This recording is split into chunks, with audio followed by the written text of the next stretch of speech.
오늘의 사연을 시작합니다.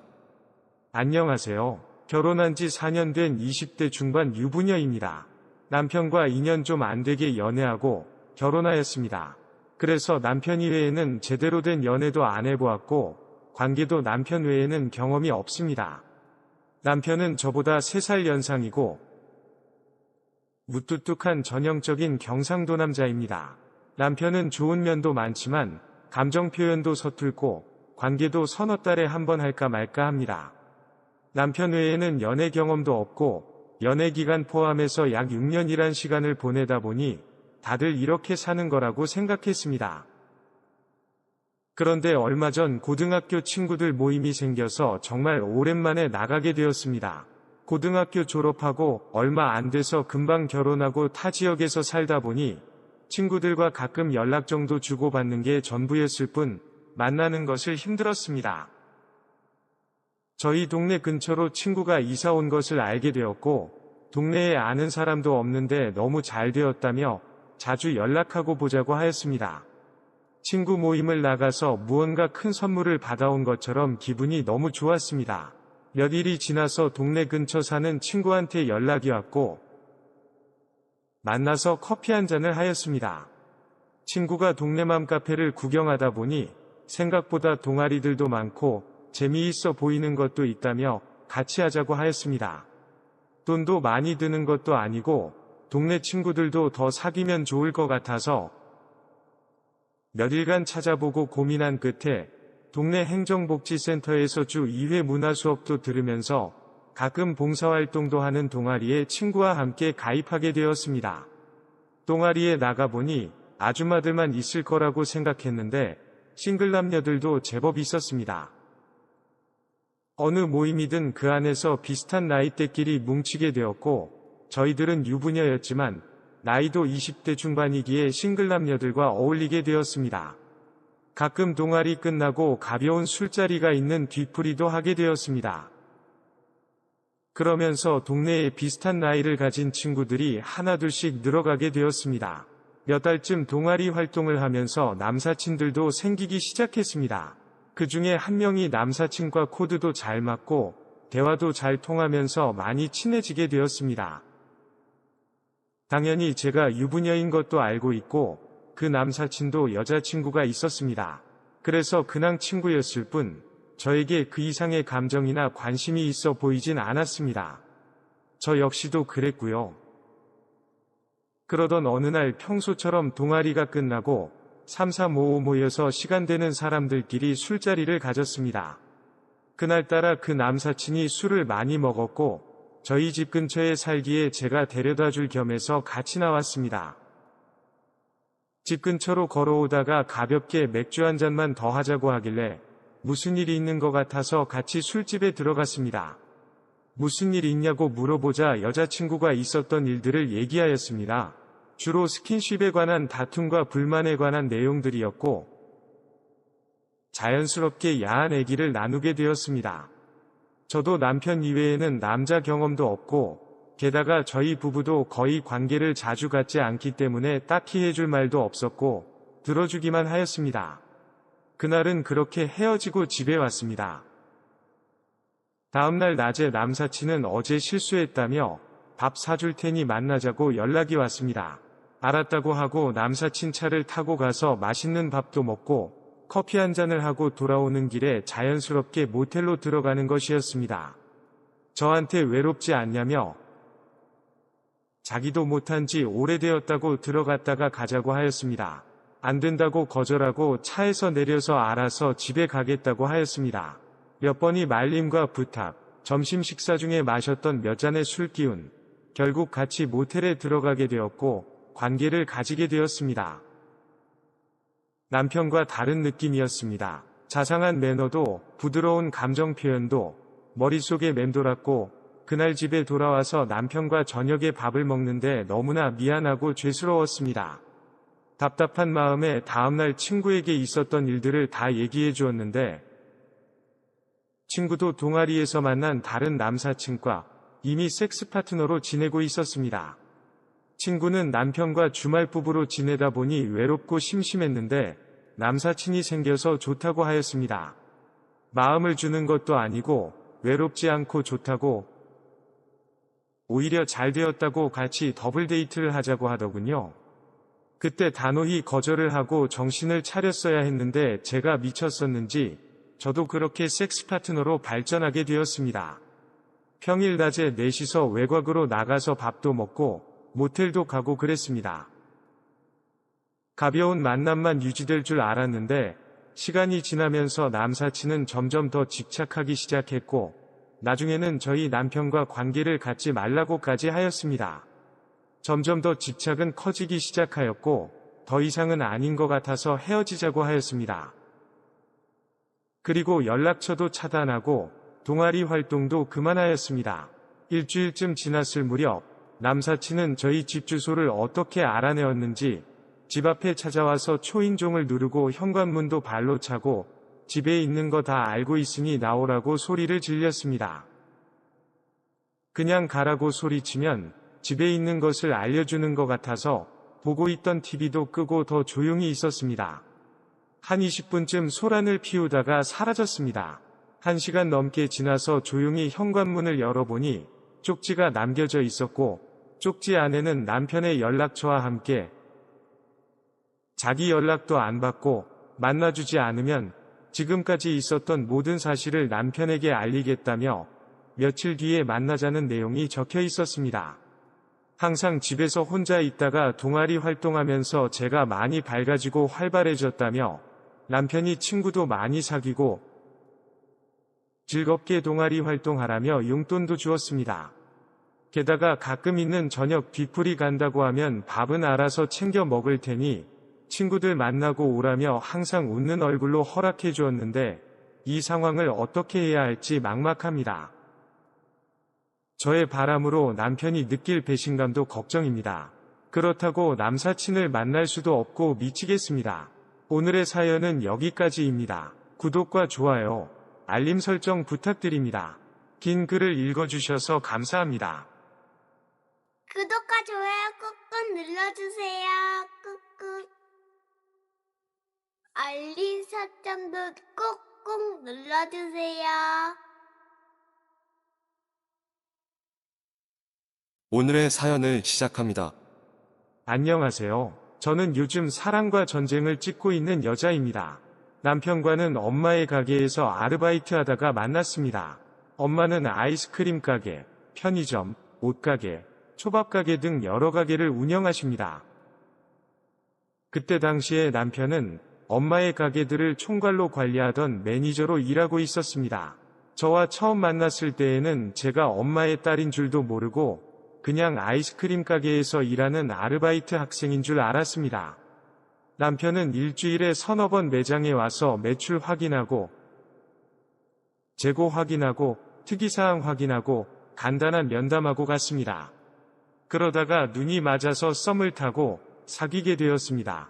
처음에 교제하는 사실을 엄마에게 말씀드렸을 때는 다소 실망하실 거라고 예상하였으나 남편만큼 성실한 사람도 드물다며 나중에는 너무 좋아하셨습니다. 그렇게 양가 부모님의 축복을 받으며 결혼을 하였고 제 두 아이의 아빠가 되었습니다. 하지만 현재의 남편은 그냥 파렴치한 불륜남이며 배신자입니다.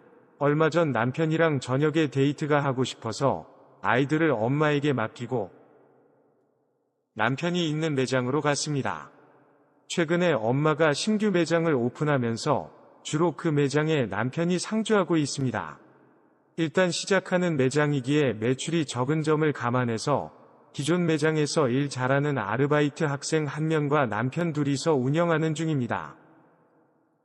매장 근처쯤 갔는데 매장 안에서 여자 울음소리가 나오는 것이었습니다. 그리고 이어서 남편의 큰 소리도 들렸습니다. 단순 업무상의 실수로 뭐라고 하는 것이라고 하기엔 소리가 너무 커서 일단 들어보았습니다. 둘이서 싸우는 소리 같은데 직장 상사와 부하 직원 간의 대화가 아닌 연인 간의 다투는 소리였습니다. 다리에 힘이 풀려서 주저앉아 버렸습니다. 물론 저보다 20대의 젊은 아르바이트 여학생이 이쁘겠지만 그래도 우리 엄마 가게에서 바람을 피울 거라고는 상상도 못했습니다. 너무 답답해서 근처 편의점에 들려서 물을 사서 마시면서 물어보았습니다. 새로 오픈한 가게에 초밥 사려 왔는데 다투는 소리가 나서 못 들어가고 있다고 돌려서 말을 꺼냈습니다. 편의점 사장님께서는 신혼부부가 차린 가게인데 둘이서 금술도 좋아 보이고 얼마 전에 임신도 했다고 하는데 다투는 소리는 잘 못 들은 것 같다면서 다시 가보라는 것이었습니다. 그러면서 맛이 있다면서 메뉴도 추천해 주는 것이었습니다. 신혼부부, 임신, 금술이 좋다고. 다시 한번 물어보면서 조심스럽게 핸드폰으로 사장님과 대화를 녹음해서 일단 그날은 엄마 집으로 돌아왔습니다. 아이들을 보자마자 끌어안고 울었습니다. 무언가 눈치를 채신 듯 엄마는 저한테 꼬치꼬치 캐묻기 시작하셨고 결국 신규 매장에 CCTV를 돌려보시기 시작했습니다. 아버지도 여자 문제로 바람 잘 날이 없었고 결국 제가 고등학생 때 이혼하셨습니다. 그런 느낌을 받으신 것 같았습니다. 한참 돌려보시더니 이서방 다리 몽둥이를 끊어놓겠다고 하시면서 매장으로 가셨습니다.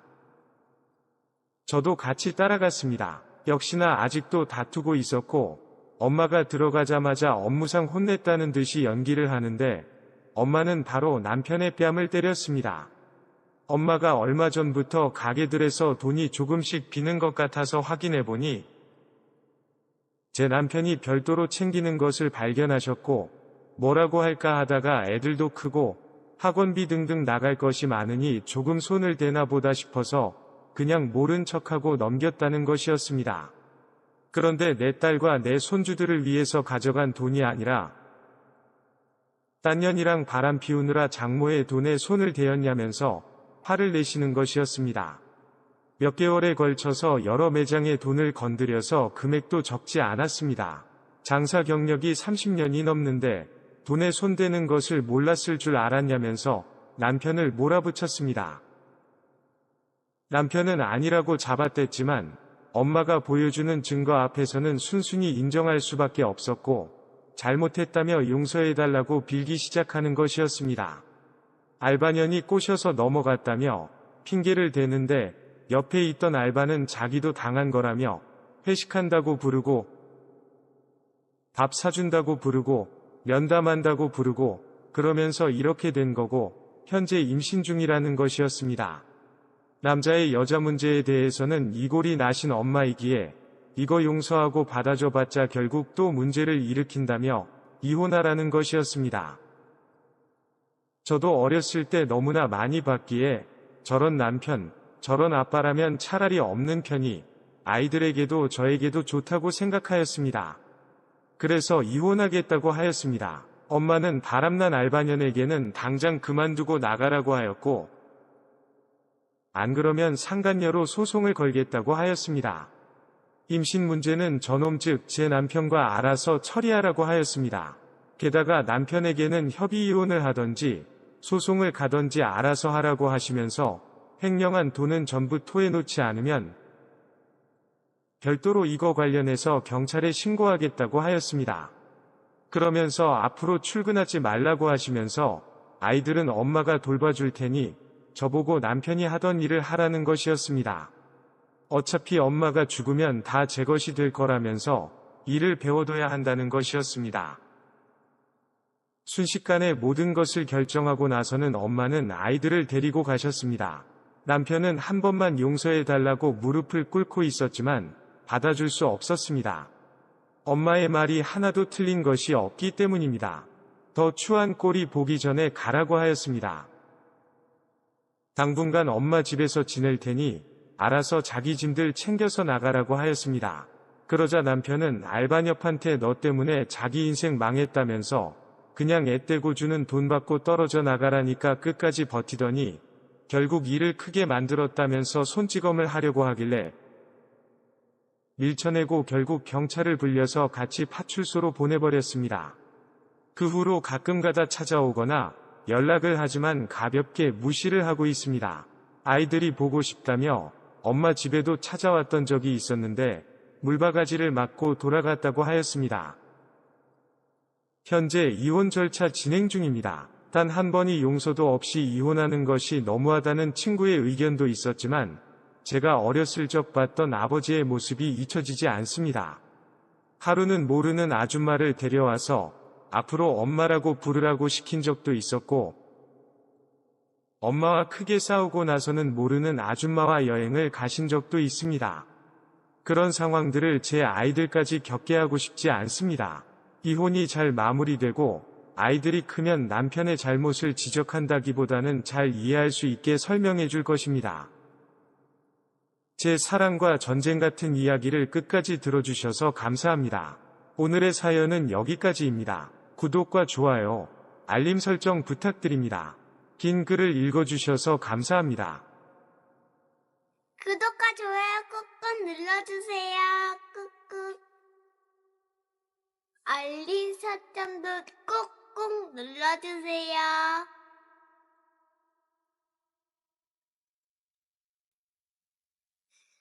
어서오세요. 반갑습니다. 안녕하세요. 저는 평범한 40대 남자입니다. 답답한 마음에 두서없이 사연을 적어서 보내게 되었습니다. 가끔씩 시간 때우기용으로 보던 사연 유튜브였는데 제가 보낼 상황이 되니 더 화도 나네요. 저는 20대 때 한 번에 결혼 실패를 하였습니다. 대학을 졸업을 하고 고등학생 때부터 만난 여자친구와 바로 결혼을 하였습니다. 천생연분이라고 믿었던 그 여자와 결혼 생활은 생각만큼 행복하지는 않았습니다. 저는 그 여자에게 나름 잘한다고 생각을 했는데 그 여자는 아니었나 봅니다. 결혼한 지 6개월도 되지 않아서 살짝 권태기 같은 것이 오는 것 같다고 느꼈지만 이미 오랜 기간 사귀었던 사이였기에 그전처럼 시간이 지나면 원래 자리로 돌아올 줄 알았습니다. 하지만 원래 자리로 돌아오지 않았고 다른 남자가 생겼다면서 저에게 이혼을 요구하였습니다. 제가 모르는 사람이라고 하였지만 나중에 이혼을 진행하면서 제가 아는 지인과 바람이 난 것도 알게 되었습니다. 이렇게 첫 번째 결혼은 실패하였습니다. 고등학생 때부터 20대 후반까지 한 여자하고 지냈기에 주변에는 아는 여자도 없고 여자에 대한 배신감도 컸기에 다시는 연애와 결혼은 하지 않겠다고 생각하면서 멋진 제 인생을 만들기 위해서 열심히 살았습니다. 열심히 회사도 다니고 퇴근하면 운동도 하면서 자기 관리도 하였고 주말이면 이것저것 해보고 싶었던 취미 생활들도 해보았습니다.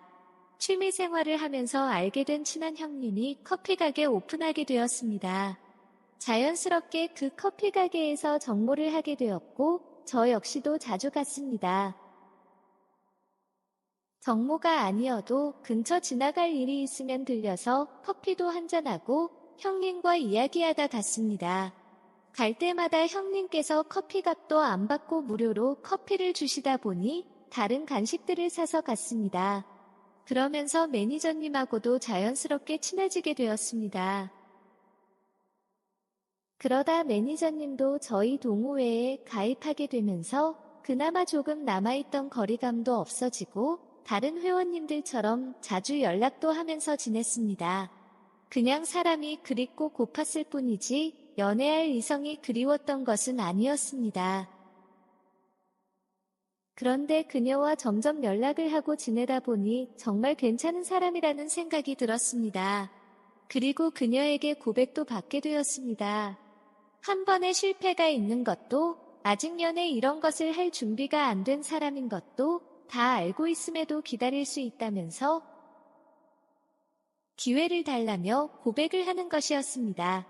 충분히 이쁘고 나이도 어려서 저보다 더 멋진 남자들에게 사랑을 받을 수 있는 분이기에 더 좋은 남자를 만나보라고 하면서 죄송하다고 거절을 하였습니다. 하지만 제 상황을 이해할 수 있다면서 기다리겠다고 하면서 그전처럼 저에게 편하게 대해주었습니다. 그런 날이 하루하루 지나다 보니 저도 자연스럽게 그녀에게 호감이 생기기 시작했습니다. 반년 정도 짧은 연애를 하고 저희 결혼을 하게 되었습니다. 제가 한 번의 실패가 있는 돌싱남이라서 장모님께서 처음에는 결혼을 반대하셨지만 시간이 지나면서 많이 이뻐해 주셨습니다. 결혼한 지 얼마 되지 않아서 첫째 아이가 생겼습니다. 나름 궁합도 잘 맞아서 거의 매일 뜨거운 시간을 보냈습니다. 신혼 초에는 눈만 받으면 불타올랐습니다. 심지어 첫째 임신 중에도 저희 부부 관계는 뜨거웠으니까요. 그랬기에 단 한 번도 아내 뱃속에 있는 아기가 내 아이가 아닐 거라는 생각을 해보지 못했습니다. 둘째 때도 셋째 때도 그랬습니다. 항상 저에게 잘해주었고 가끔은 부담스러울 정도 뜨거웠으니까요. 시간이 지나도 너무 뜨겁다 보니 이러다가는 넷째까지 가질 것 같아서 아내와 상의한 끝에 제가 정관 수술을 받기로 하였습니다. 경제적인 문제도 있지만 아들 3명을 놀아주는 것은 정말 쉽지 않았습니다. 그렇게 저는 아내와 함께 비뇨기과에 갔습니다. 정관 수술을 받기 전에 이런저런 검사를 받았는데 충격적인 결과를 받았습니다. 제가 무정자증이라는 것이었습니다. 아들이 3명이나 있고 심지어 막내 아들은 태어난 지 2년밖에 안 되었다면서 그럴 수가 있냐면서 재검사를 요청하였습니다. 그러나 결과는 똑같이 무정자증으로 나왔으며 이 정도면 정상적으로 임신하는 것 자체가 어렵다고 하였습니다. 그런데 3번이나 임신을 하고 아이를 낳았다는 것에 의사는 많이 의아해하였습니다. 무정자증이라고 해도 확률이 낮을 뿐 임신이 안 되는 것은 아니기에 저희 부부는 정말 운이 좋다고 생각했습니다.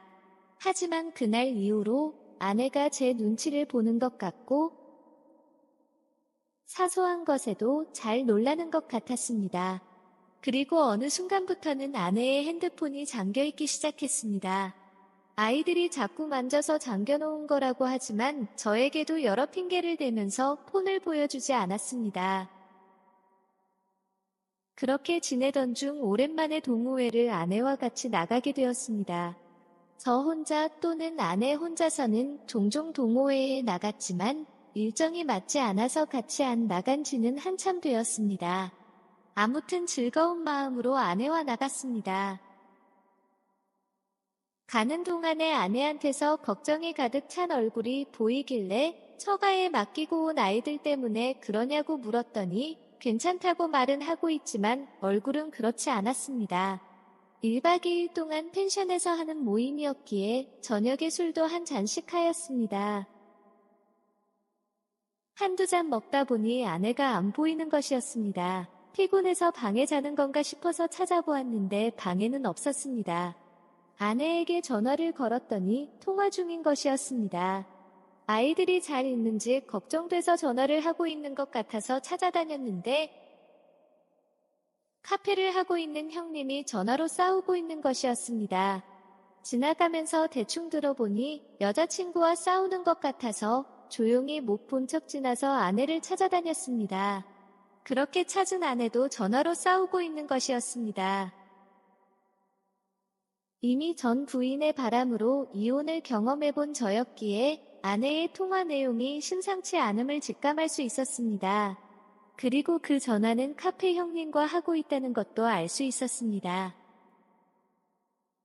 그리고 아내의 전화 내용에는 제 아들들의 출생에 대한 의심을 주는 내용들도 있었습니다. 정말 너무 화가 났지만 경험이 있어서 다행이라고 해야 할지 저는 조용히 엿듣고는 그 자리를 피했습니다.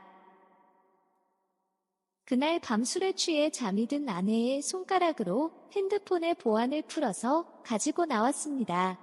항상 통화 내용을 자동 저장하는 아내 핸드폰의 통화 내용을 찾아서 듣기 시작했습니다. 역시나 아까 제가 들었던 것이 맞았습니다. 카페 형님과 아내는 불륜 사이가 맞았습니다. 정확히 말하면 제가 불륜남인지도 모르겠습니다. 저와 만나기 전부터 이미 그들은 만나고 있던 사이였습니다. 사귄다기보다는 썸 정도의 관계였던 것 같습니다. 그런데 저와 연애를 하고 결혼한 이후에도 그 관계가 유지된 것이었습니다. 이것들에 관련된 수많은 통화 내용들은 제 폰에 보내놓았습니다. 그리고 집에 가자마자 아들 3명 모두 다 친자 검사를 하였습니다. 그리고 결과는 3명 다 제 친자식이 아니었습니다. 그 검사 결과서를 들고서는 회사 복도에서 주저앉아서 펑펑 울었습니다. 게다가 심지어 그 3명은 친형제 사이였습니다. 상황상 그 3명의 친부는 카페 형님이었습니다. 그 검사 결과서와 그 통화 내용들을 가지고 카페로 갔습니다. 갑자기 찾아온 저를 보면서 카페 형님과 일하고 있던 아내는 화들짝 놀랐습니다. 그리고 검사 결과서와 통화 내용을 들려주면서 설명하라고 하였습니다. 아내와 카페 형님은 오해라면서 불륜 사이로 의심하지 말라고 하였지만 그 말을 믿어준다고 한들 3명 아들 중에 제 친자식이 1명도 없는 것은 어떻게 설명할 거냐고 물었습니다. 아내는 검사에 오류가 있는 것 같다면서 분명 제 아들들이 맞는다고 하였습니다. 저도 검사가 잘못되었을 거라고 믿고 싶어서 다른 곳에도 보내보았지만 결과는 바뀌지 않았습니다. 다른 곳에서 받은 검사 결과서까지 보고 나서는 아무 말도 하지 못했습니다. 덩어리들 마냥 아무 말도 하지 않기에 검사 결과서를 찍어서 처갓집 가족 단톡방에 올렸습니다. 그리고 이혼하겠다는 말과 함께 아이들을 모두 데리고 제 집에서 나가달라고 글을 남겼습니다. 그래서 현재 아내와 아이들은 모두 처갓집에 가 있는 상황이고 카페 형님과 인연도 끊고 동호회도 탈퇴하였습니다. 아내는 정말 다 제 아이인 줄 알았다면서 실수가 있었던 것은 사실이지만 이미 카페 형님과 끝난 사이라면서 용서해달라고 하지만 카페 형님 가게의 결혼 이후에도 일하면서 얼마나 저를 기만했을 것을 생각하니 용서가 되지 않습니다. 변호사 사무실에서 상담도 끝이 난 상태이고 곧 이혼 절차를 밟을 예정입니다. 제 인생에 결혼을 하고 평범한 가정을 꾸리고 사는 것은 어려운 일인가 봅니다. 너무 답답하고 힘들고 속상하네요. 오늘의 사연은 여기까지입니다. 구독과 좋아요, 알림 설정 부탁드립니다. 긴 글을 읽어주셔서 감사합니다. 구독과 좋아요 꾹꾹 눌러주세요. 꾹꾹. 알림 설정도 꾹꾹 눌러주세요.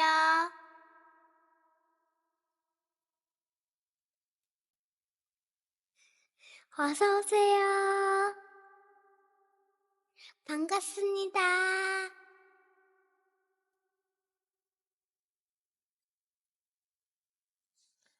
안녕하세요. 저는 2번 이혼한 여자입니다.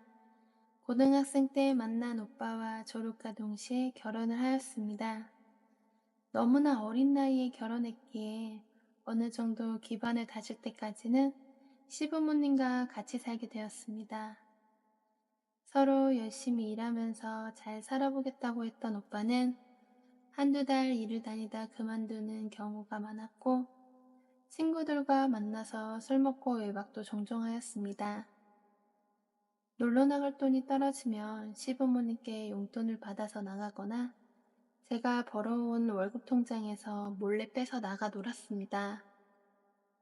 돈 문제, 직장 문제로 말다툼이라도 하게 되면 시부모님께서는 젊은 나이인데 놀고 싶은 게 당연한 거라며 편만 들어주셨고 놀러 나갈 돈을 구하지 못하면 저한테 화를 내거나 손찌검을 하는 경우도 있었습니다.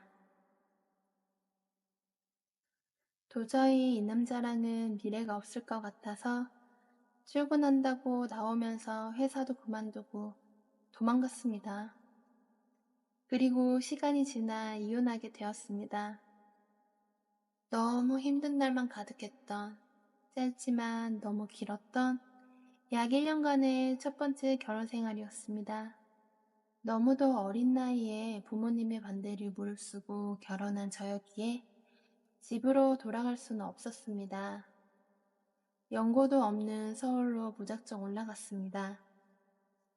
수중에 가진 얼마 안 되는 돈으로 고시원을 잡고 낮에는 일자리를 구하면서 밤에는 고깃집, 편의점 알바를 하였습니다. 구로공단의 작은 제조업 공장에 격리로 취업하게 되었습니다. 저에게는 대기업 부럽지 않은 너무 좋은 직장이었습니다. 일찍 출근해서 청소도 하고 주문이 많아 생산 라인이 늦게까지 잔업하는 날이면 가서 도와주면서 즐거운 회사 생활을 하게 되었습니다. 그렇게 회사에서 2년 정도 근무할 무렵에 이혼녀라는 지난 과거를 다 이해해 줄 수 있다며 끊임없이 사귀자고 하던 과장님과 1년간의 연애 후 두 번째 결혼을 하게 되었습니다. 이미 마음의 문을 닫은 저희 부모님께도 계속 찾아뵙고 인사와 허락을 받아낸 오로지 저만 사랑해주는 그런 남자였습니다. 덕분에 친정 부모님하고도 다시 왕래를 하였고 이렇게 행복해도 되는지 걱정이 될 만큼 하루하루가 지나가고 있었습니다. 몇 년이 지나 저는 두 아이의 엄마와 듬직한 남자의 아내로 살아가고 있었습니다. 남편은 어느덧 회사에서 부장까지 진급을 하게 되었고 더 늦기 전에 독립하여서 자기의 회사를 만들고 싶다고 저에게 얘기를 하였습니다. 한창 커가는 두 아이가 있었지만 어린이집 보내고 난 후 동네 편의점에서 알바하고 저녁에 짬짬이 부업을 하면 어느 정도 생활비를 보탤 수 있으니 애들이 크면 돈이 더 많이 나갈 텐데 애들이 어린 지금이 기회라고 우리가 한 살이라도 더 젊을 때 도전해보라고 응원해 주었습니다. 남편은 나름의 준비와 계획 끝에 다니던 회사를 퇴직하고 자기의 회사를 만들었습니다. 많은 매출이 나오진 않았지만 안정적으로 주문이 들어왔고 주말에도 같이 회사를 가서 잊었던 기억을 더듬으며 밀려있던 격리 업무도 처리해 주었습니다. 31번째 생일날 월급이라며 1,000만 원을 꺼내는 이 남자. 고생 많았다면서 앞으로 알바도 그만하고 다시 공부해서 가보고 싶은 대학도 가고 잃어버렸던 인생을 하나둘씩 찾아보라고 하더군요. 그날 둘이서 안고 펑펑 울었네요. 1년간의 대학 입시를 준비하였고 드디어 두 아이가 있는 늦가기 대학생이 되었습니다. 생각보다 대학은 쉽지 않은 곳이었습니다. 매 과제마다 남편에게 도움을 요청했고 남편은 다시 과제를 하고 있으니 20대가 된 것 같다며 웃곤 했습니다. 제가 졸업하던 해에 남편의 회사는 예상치 못한 사기로 재정난에 고생하다가 부도가 났고 우리는 다시 일어설 수 있다고 힘을 내었지만 하루가 멀다 하고 찾아오는 빚쟁이들과 매일같이 은행, 카드사의 독촉 전화들이 저희를 지쳐가게 만들었습니다. 그러던 어느 날 밤에 남편과 맥주 한잔을 하고 있는데 이렇게는 도저히 안 되겠다며 위장 이혼을 하자고 했습니다. 그리고 저와 두 아이는 친정으로 가서 평범하게 살라고 했습니다. 남편은 몇 년간은 일을 하면서 빚을 갚다가 파산 신청하고 다시 평범하게 같이 살자고 하였습니다. 힘들어도 같이 이겨내려고 하였지만 하루가 다르게 가세는 더 기울어져 갔고 저는 어떻게든 버티면 된다고 생각했지만 두 아이에게는 못할 짓이었습니다. 결국 저는 두 번째 이혼을 하게 되었습니다. 정말 이혼만은 하기 싫었는데 상황이, 현실이, 수억에 넘는 빚이 저희 부부를 갈라놓게 만들었습니다. 이혼 후 남편은 지방으로 내려가 배를 타며 일한 돈으로 착실히 빚도 갚고 저의 가족 생활비도 보내주었습니다. 뱃일이 생각보다 그렇게 힘들지 않다며 돈도 많이 주고 몇 년만 고생하면 다 갚을 수 있다며 잘 지내고 있으니 걱정하지 말라고 전화할 때마다 말했습니다. 저는 다치지 말라고 밥 잘 챙겨 먹으라고 거기 어디냐고 애들 얼굴 보고 싶지 않냐고 데리러 가겠다고 하였지만 끝까지 안 가르쳐 주었습니다. 그러던 어느 날 애들은 학교에 데려다 주고 돌아오는 길에 경찰서에서 전화를 받았습니다. 전 남편분이 배에서 조업 중에 그물에 딸려 내려가 바다에 빠지셨고 꼬인 그물을 풀어서 건졌는데 이미 운명하셨다고. 거기가 어디냐며 바로 찾아갔습니다. 남편은 차가운 시신이 되어 있었고 손과 발은 퉁퉁 불어 있었고 얼마나 고생을 많이 했는지 알 수 있을 만큼 상해 있었습니다. 초밥과 회를 좋아하던 남편은 신선한 자연산 회를 자주 배불리 먹을 수 있다며 세상에 이렇게 좋은 직업이 없다고 했었는데 90kg 가까이 나가며 체격이 좋았던 남편은 많이 말라 있었습니다. 여기저기 못 봤던 흉터들도 생겼고요. 구급차를 타고 남편과 친정집 근처 장례식장으로 왔고 하늘나라로 보내주었습니다. 그날 이후 한동안 큰아이는 충격이 커서 말을 하지 않았고 저 역시도 세상이 무너지는 것 같았습니다. 제 스스로를 많이 원망했습니다. 사업을 못하게 했었다면, 힘들었어도 이혼을 하지 않았다면, 저희 남은 세 식구 편하자고 남편만 그 힘든 곳으로 혼자 두고 온 것 같아서 남편한테 너무 미안하고 죄스러웠습니다.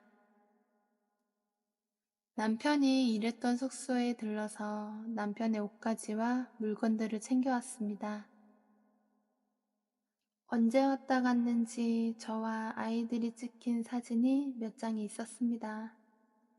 그리고 곧 다가오는 크리스마스에 아이들에게 줄 선물들이 포장되어 있었습니다. 아마 그해 크리스마스에 깜짝 놀래주려고 했던 것 같습니다. 어느덧 남편이 떠난 지도 15년이나 되었습니다. 아직도 제 옆에서 두 아이를 잘 키워줘서 고맙다고 고생 많았다고 해주는 것 같습니다. 언젠가 저도 그곳에 가게 되면 너무 행복한 시간들이었다고 너무 보고 싶었었다고 말해주고 싶습니다. 오늘따라 남편이 더 생각나네요. 두서없이 제 이야기를 적어 보냅니다. 긴 글을 읽어주셔서 감사합니다. 구독과 좋아요 꾹꾹 눌러주세요. 꾹꾹. 알림 설정도 꾹꾹 눌러주세요. 오늘의 사연을 시작합니다. 안녕하세요. 저는 평범한 40대 남자입니다. 답답한 마음에 두서없이 사연을 적어서 보내게 되었습니다. 가끔씩 시간 때우기용으로 보던 사연 유튜브였는데 제가 보낼 상황이 되니 더 화도 나네요. 저는 20대 때 한 번이 결혼 실패를 하였습니다. 대학을 졸업을 하고 고등학생 때부터 만난 여자친구와 바로 결혼을 하였습니다. 천생연분이라고 믿었던 그 여자와 결혼 생활은 생각만큼 행복하지는 않았습니다. 저는 그 여자에게 나름 잘한다고 생각을 했는데 그 여자는 아니었나 봅니다. 결혼한 지 6개월도 되지 않아서 살짝 권태기 같은 것이 오는 것 같다고 느꼈지만 이미 오랜 기간 사귀었던 사이였기에 그전처럼 시간이 지나면 원래 자리로 돌아올 줄 알았습니다. 하지만 원래 자리로 돌아오지 않았고 다른 남자가 생겼다면서 저에게 이혼을 요구하였습니다. 제가 모르는 사람이라고 하였지만 나중에 이혼을 진행하면서 제가 아는 지인과 바람이 난 것도 알게 되었습니다. 이렇게 첫 번째 결혼은 실패하였습니다. 고등학생 때부터 20대 후반까지 한 여자하고 지냈기에 주변에는 아는 여자도 없고 여자에 대한 배신감도 컸기에 다시는 연애와 결혼은 하지 않겠다고 생각하면서 멋진 제 인생을 만들기 위해서 열심히 살았습니다. 열심히 회사도 다니고 퇴근하면 운동도 하면서 자기관리도 하였고 주말이면 이것저것 해보고 싶었던 취미생활들도 해보았습니다. 취미생활을 하면서 알게 된 친한 형님이 커피가게 오픈하게 되었습니다. 자연스럽게 그 커피가게에서 정모를 하게 되었고 저 역시도 자주 갔습니다. 정모가 아니어도 근처 지나갈 일이 있으면 들려서 커피도 한잔하고 형님과 이야기하다 갔습니다. 갈 때마다 형님께서 커피값도 안 받고 무료로 커피를 주시다 보니 다른 간식들을 사서 갔습니다. 그러면서 매니저님하고도 자연스럽게 친해지게 되었습니다. 그러다 매니저님도 저희 동호회에 가입하게 되면서 그나마 조금 남아있던 거리감도 없어지고 다른 회원님들처럼 자주 연락도 하면서 지냈습니다. 그냥 사람이 그립고 고팠을 뿐이지 연애할 이성이 그리웠던 것은 아니었습니다. 그런데 그녀와 점점 연락을 하고 지내다 보니 정말 괜찮은 사람이라는 생각이 들었습니다. 그리고 그녀에게 고백도 받게 되었습니다. 한 번이 실패가 있는 것도 아직 연애 이런 것을 할 준비가 안 된 사람인 것도 다 알고 있음에도 기다릴 수 있다면서 기회를 달라며 고백을 하는 것이었습니다. 충분히 이쁘고 나이도 어려서 저보다 더 멋진 남자들에게 사랑을 받을 수 있는 분위기에 더 좋은 남자를 만나보라고 하면서 죄송하다고 거절을 하였습니다. 하지만 제 상황을 이해할 수 있다면서 기다리겠다고 하면서 그전처럼 저에게 편하게 대해 주었습니다. 그런 날이 하루하루 지나다 보니 저도 자연스럽게 그녀에게 호감이 생기기 시작했습니다. 반년 정도 짧은 연애를 하고 저희 결혼을 하게 되었습니다. 제가 한 번이 실패가 있는 돌싱남이라서 장모님께서 처음에는 결혼을 반대하셨지만 시간이 지나면서 많이 이뻐해 주셨습니다. 결혼한 지 얼마 되지 않아서 첫째 아이가 생겼습니다. 나름 궁합도 잘 맞아서 거의 매일 뜨거운 시간을 보냈습니다. 신혼 초에는 눈만 받으면 불타올랐습니다. 심지어 첫째 임신 중에도 저희 부부 관계는 뜨거웠으니까요. 그랬기에 단 한 번도 아내 뱃속에 있는 아기가 내 아이가 아닐 거라는 생각을 해보지 못했습니다. 둘째 때도 셋째 때도 그랬습니다. 항상 저에게 잘해주었고 가끔은 부담스러울 정도 뜨거웠으니까요. 시간이 지나도 너무 뜨겁다 보니 이러다가는 넷째까지 가질 것 같아서 아내와 상의한 끝에 제가 정관 수술을 받기로 하였습니다. 경제적인 문제도 있지만 아들 3명을 놀아주는 것은 정말 쉽지 않았습니다. 그렇게 저는 아내와 함께 비뇨기과에 갔습니다. 정관 수술을 받기 전에 이런저런 검사를 받았는데 충격적인 결과를 받았습니다. 제가 무정자증이라는 것이었습니다. 아들이 3명이나 있고 심지어 막내 아들은 태어난 지 2년밖에 안 되었다면서 그럴 수가 있냐면서 재검사를 요청하였습니다. 그러나 결과는 똑같이 무정자증으로 나왔으며 이 정도면 정상적으로 임신하는 것 자체가 어렵다고 하였습니다. 그런데 3번이나 임신을 하고 아이를 낳았다는 것에 의사는 많이 위아해하였습니다. 무정자증이라고 해도 확률이 낮을 뿐 임신이 안 되는 것은 아니기에 저희 부부는 정말 운이 좋다고 생각했습니다. 하지만 그날 이후로 아내가 제 눈치를 보는 것 같고 사소한 것에도 잘 놀라는 것 같았습니다. 그리고 어느 순간부터는 아내의 핸드폰이 잠겨 있기 시작했습니다. 아이들이 자꾸 만져서 잠겨 놓은 거라고 하지만 저에게도 여러 핑계를 대면서 폰을 보여주지 않았습니다. 그렇게 지내던 중 오랜만에 동호회를 아내와 같이 나가게 되었습니다. 저 혼자 또는 아내 혼자서는 종종 동호회에 나갔지만 일정이 맞지 않아서 같이 안 나간 지는 한참 되었습니다. 아무튼 즐거운 마음으로 아내와 나갔습니다. 가는 동안에 아내한테서 걱정이 가득 찬 얼굴이 보이길래 처가에 맡기고 온 아이들 때문에 그러냐고 물었더니 괜찮다고 말은 하고 있지만 얼굴은 그렇지 않았습니다. 1박 2일 동안 펜션에서 하는 모임이었기에 저녁에 술도 한 잔씩 하였습니다. 한두 잔 먹다 보니 아내가 안 보이는 것이었습니다. 피곤해서 방에 자는 건가 싶어서 찾아보았는데 방에는 없었습니다. 아내에게 전화를 걸었더니 통화 중인 것이었습니다. 아이들이 잘 있는지 걱정돼서 전화를 하고 있는 것 같아서 찾아다녔는데 카페를 하고 있는 형님이 전화로 싸우고 있는 것이었습니다.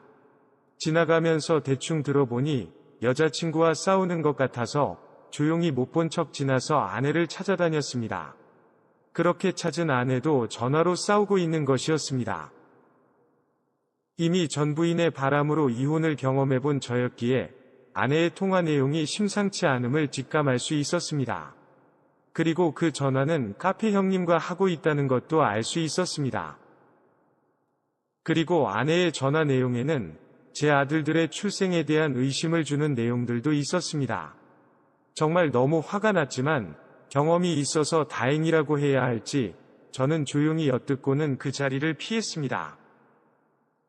그날 밤 술에 취해 잠이 든 아내의 손가락으로 핸드폰에 보안을 풀어서 가지고 나왔습니다. 항상 통화 내용을 자동 저장하는 아내 핸드폰의 통화 내용을 찾아서 듣기 시작했습니다.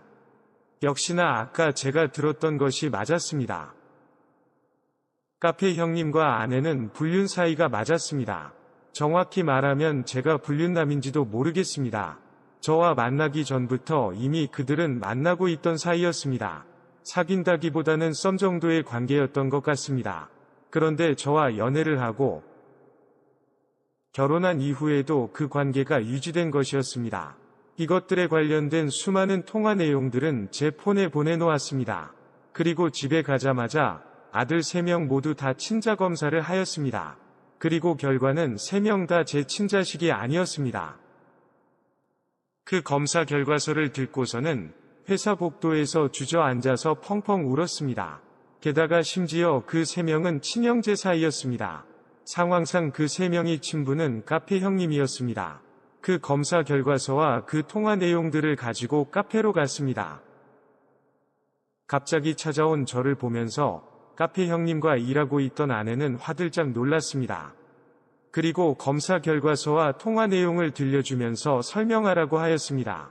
아내와 카페 형님은 오해라면서 불륜 사이로 의심하지 말라고 하였지만 그 말을 믿어준다고 한들 3명 아들 중에 제 친자식이 한 명도 없는 것은 어떻게 설명할 거냐고 물었습니다. 아내는 검사에 오류가 있는 것 같다면서 분명 제 아들들이 맞는다고 하였습니다. 저도 검사가 잘못되었을 거라고 믿고 싶어서 다른 곳에도 보내보았지만 결과는 바뀌지 않았습니다. 다른 곳에서 받은 검사 결과서까지 보고 나서는 아무 말도 하지 못했습니다. 벙어리들 마냥 아무 말도 하지 않기에 검사 결과서를 찍어서 처갓집 가족 단톡방에 올렸습니다. 그리고 이혼하겠다는 말과 함께 아이들을 모두 데리고 제 집에서 나가달라고 글을 남겼습니다. 그래서 현재 아내와 아이들은 모두 처갓집에 가 있는 상황이고 카페 형님과 인연도 끊고 동호회도 탈퇴하였습니다. 아내는 정말 다 제 아이인 줄 알았다면서 실수가 있었던 것은 사실이지만 이미 카페 형님과 끝난 사이라면서 용서해달라고 하지만 카페 형님 가게에 결혼 이후에도 일하면서 얼마나 저를 기만했을 것을 생각하니 용서가 되지 않습니다. 변호사 사무실에서 상담도 끝이 난 상태이고 곧 이혼 절차를 밟을 예정입니다. 제 인생에 결혼을 하고 평범한 가정을 꾸리고 사는 것은 어려운 일인가 봅니다. 너무 답답하고 힘들고 속상하네요. 오늘의 사연은 여기까지입니다. 구독과 좋아요, 알림 설정 부탁드립니다. 긴 글을 읽어주셔서 감사합니다. 구독과 좋아요 꾹꾹 눌러주세요. 꾹꾹.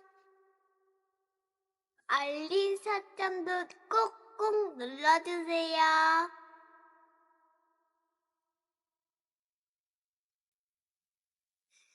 어서오세요. 반갑습니다.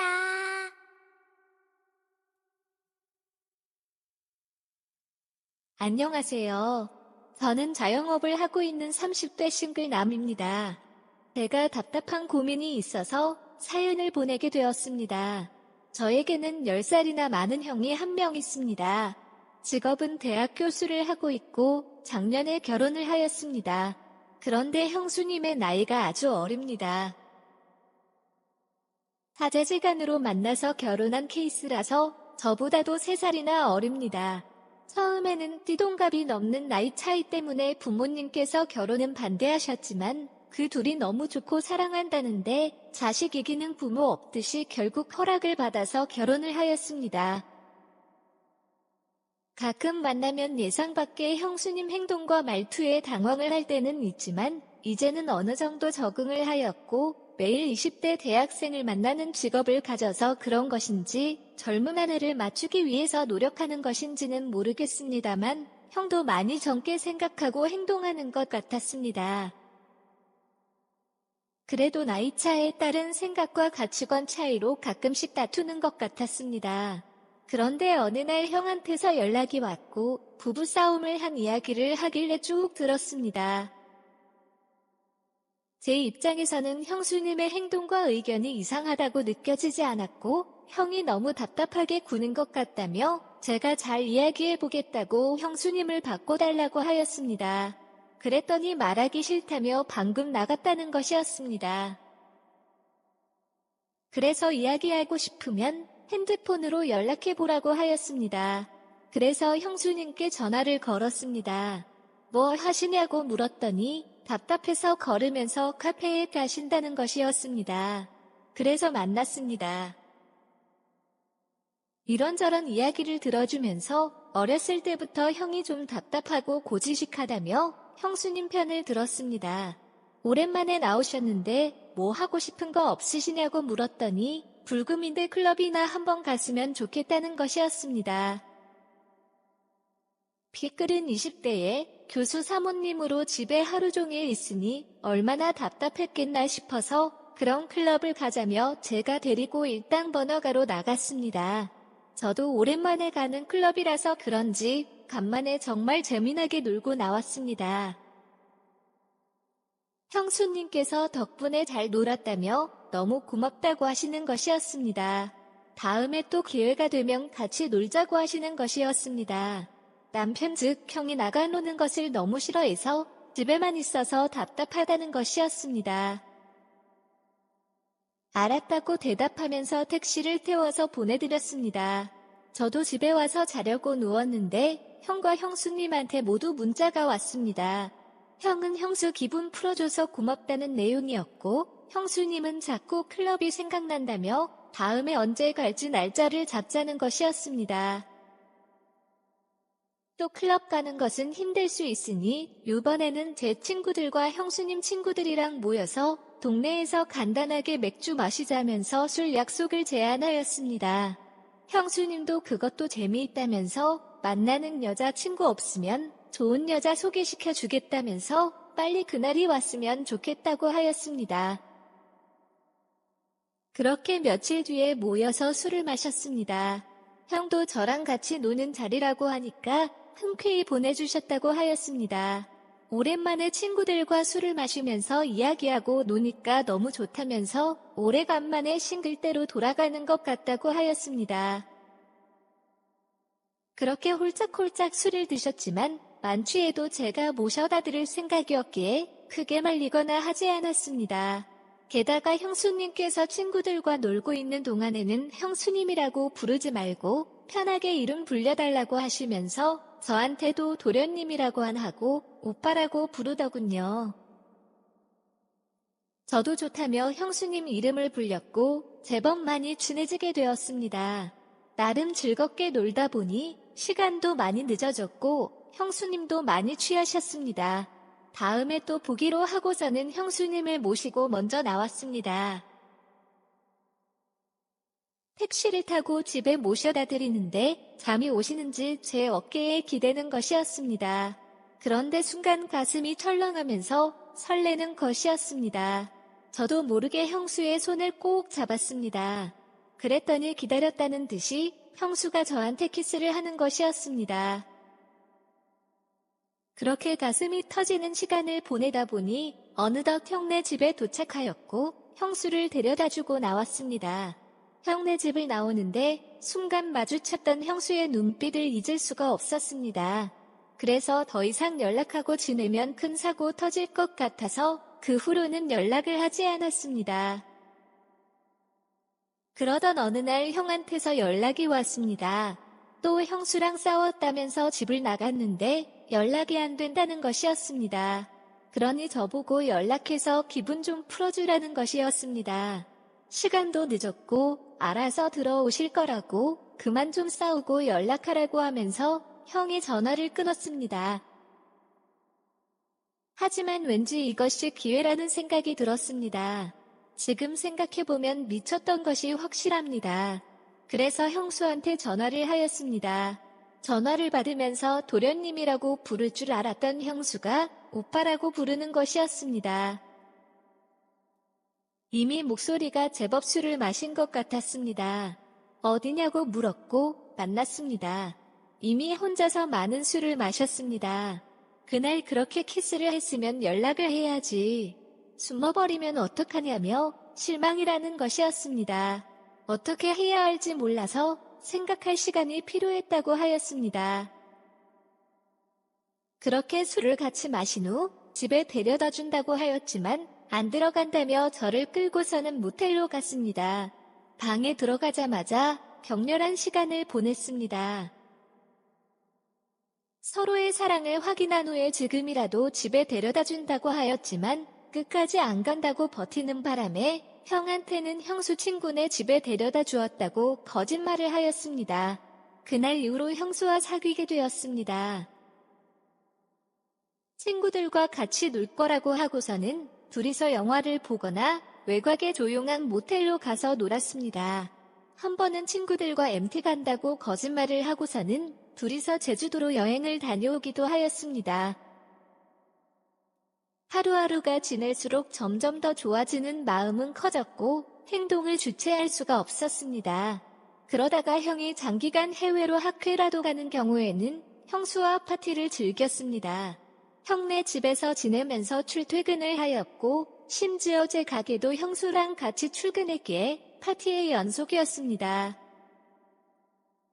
하지만 형이 집에만 있는 기간도 있었기에 그럴 때면 낮에 가끔씩 가게로 찾아와서 잠깐이지만 데이트하려고 하는 날도 종종 생겼습니다. 그러다가 형수가 형에게 집에만 있기 답답하다며 제 가게에서 알바를 하겠다고 일방적으로 통보를 하였고 며칠 뒤부터 출근을 하였습니다. 형은 미안하다고 연락이 왔지만 오히려 제가 더 미안했습니다. 형수가 일하려 온 뒤부터는 가게는 더 이상 일터가 아니었습니다. 가게 안작은 쪽방에 침대도 넣어놓았고 수시로 눈만 맞으면 격렬한 시간을 보냈습니다. 아무래도 원래 혼자 운영하던 가게여기에 더 자유롭게 지낼 수 있었습니다. 현재도 형수는 출근 중이고 약 1년 넘게 사귀고 있는 중입니다. 하지만 언젠가 끝을 내야 하는데 어떻게 해야 할까요? 헤어지고는 못 살 것 같습니다. 형과 이혼을 하고 나서 제대로 시작하는 것이 맞은 걸까요? 아니면 헤어져야 할까요? 구독과 좋아요 꾹꾹 눌러주세요. 꾹꾹. 알림 설정도 꾹꾹 눌러주세요.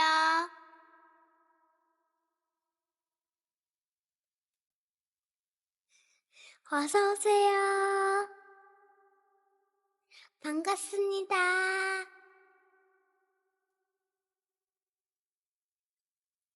안녕하세요. 저는 혼인신고는 아직 하지 않았지만 2년 넘게 여자친구와 동거를 하고 있는 30대 직장인입니다. 연애 기간까지 포함하면 여자친구와는 5년 넘게 교제 중입니다.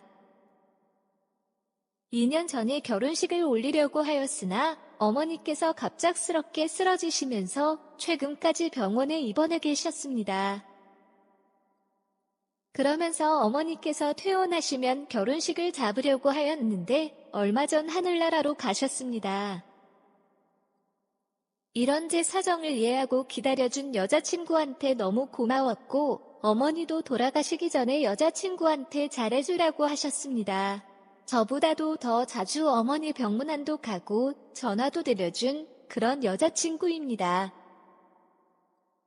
어머니가 돌아가셨고 어느 정도 마음의 안정이 오면 결혼식을 올리자고 여자친구에게 말을 하였습니다. 그러면서 결혼 관련해서 너가 원하는 대로 해주고 싶다고 하였습니다. 여자친구는 어떠한 대가를 바래서 기다려준 것도 어머니께도 잘한 게 아니라며 그냥 평범하게 남들 하는 것처럼 하면 된다고 하였습니다. 참고로 저희 아버지는 제가 초등학생 때 교통사고로 돌아가셨습니다. 결혼 관련된 내용들은 여자친구와 상의를 끝내고 주말에 예비 장모님을 만나려 갔습니다. 17살이라는 이른 나이에 여자친구를 낳으셨던 장모님은 저하고 9살밖에 나지 않습니다. 그래서 때로는 누나 같고, 때로는 친구 같고, 때로는 엄마 같은 분이셨습니다. 여자친구와 상의되었던 모든 내용들은 장모님께 말씀을 드렸습니다.